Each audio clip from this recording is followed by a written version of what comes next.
ಕಾಂಗ್ರೆಸ್ನವರು 3 ಜನ, ಜೆಡಿಎಸ್ನವರು. ಇವಿಷ್ಟು ಜನ ಮಾನ್ಯ ಸದಸ್ಯರು ಈ ಚರ್ಚೆಯಲ್ಲಿ ಭಾಗವಹಿಸಿ ಅನೇಕ ಸಲಹೆ ಸೂಚನೆಗಳನ್ನು ಕೊಟ್ಟಿದ್ದಾರೆ. ನಾನು ಮಂಡಿಸಿರ್ತಕ್ಕಂಥ ಬಜೆಟ್ ಅನ್ನ ಟೀಕೆ ಮಾಡಿದ್ದಾರೆ. ಕೇಂದ್ರ ಸರ್ಕಾರವನ್ನು ಸಮರ್ಥನೆ ಮಾಡ್ಕೊಂಡಿದ್ದಾರೆ. ಕೇಂದ್ರ ಸರ್ಕಾರದ ಬಜೆಟ್ ಅನ್ನ ಸಮರ್ಥನೆ ಮಾಡ್ಕೊಂಡಿದ್ದಾರೆ. ಮಾನ್ಯ ಅಧ್ಯಕ್ಷರೇ, ಅವರು ಏನೇ ಟೀಕೆ ಟಿಪ್ಪಣಿಗಳನ್ನು ಮಾಡಲಿ, ಸಲಹೆ ಸೂಚನೆಗಳನ್ನು ಕೊಟ್ಟಿರಲಿ, ಅವೆಲ್ಲವನ್ನು ಕೂಡ ಸ್ವಾಗತ ಮಾಡತಕ್ಕಂಥದನ್ನ ಮಾಡ್ತೇವೆ. ನಾನು ಈ ಸಂದರ್ಭದಲ್ಲಿ ಟೀಕೆ ಮಾಡದವರ ಬಗ್ಗೆ ನಾನು ಯಾಕೆ ಟೀಕೆ ಮಾಡಿದ್ರಿ ಅಂತ ಹೇಳಿ ಕೇಳಲಿಕ್ಕೆ ಹೋಗಲ್ಲ. ಟೀಕೆಗಳನ್ನು ಸ್ವಾಗತ ಮಾಡ್ತೀನಿ, ಸಲಹೆ ಸೂಚನೆಗಳನ್ನು ಸ್ವಾಗತ ಮಾಡ್ತೀನಿ. ಆದ್ರಿಂದ ಮುಂದಿನ ಅವರು ಸಲಹೆ ಏನು ಕೊಟ್ಟಿದ್ದಾರೆ, ಸೂಚನೆಗಳೇನು ಕೊಟ್ಟಿದ್ದಾರೆ, ಅವೆಲ್ಲವನ್ನು ಕೂಡ ಸರ್ಕಾರ ಈ ವರ್ಷ ಮುಂದಿನ ವರ್ಷದಲ್ಲಿ ನಾವು ಆರ್ಥಿಕ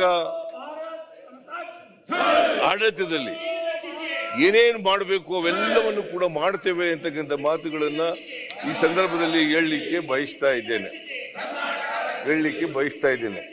ಮಾನ್ಯ ಅಧ್ಯಕ್ಷರೇ,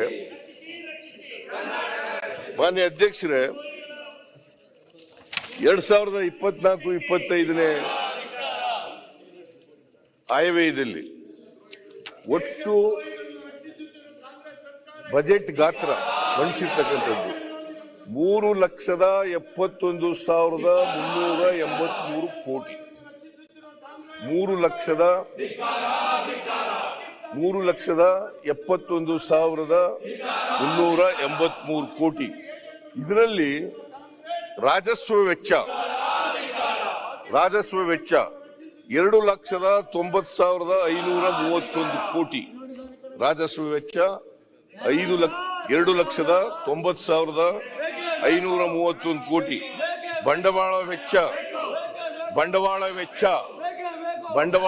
ಯಾಕೆಂದ್ರೆ ಮಾನ್ಯ ವಿರೋಧ ಪಕ್ಷದವರು ಮಾತನಾಡಿದ್ದಾರೆ, ಅಭಿವೃದ್ಧಿ ಶೂನ್ಯ ಗ್ಯಾರಂಟಿ ಯೋಜನೆಗಳಿಗೆ ಹಣ ಒದಗಿಸಿಬಿಟ್ಟಿರೋದ್ರಿಂದ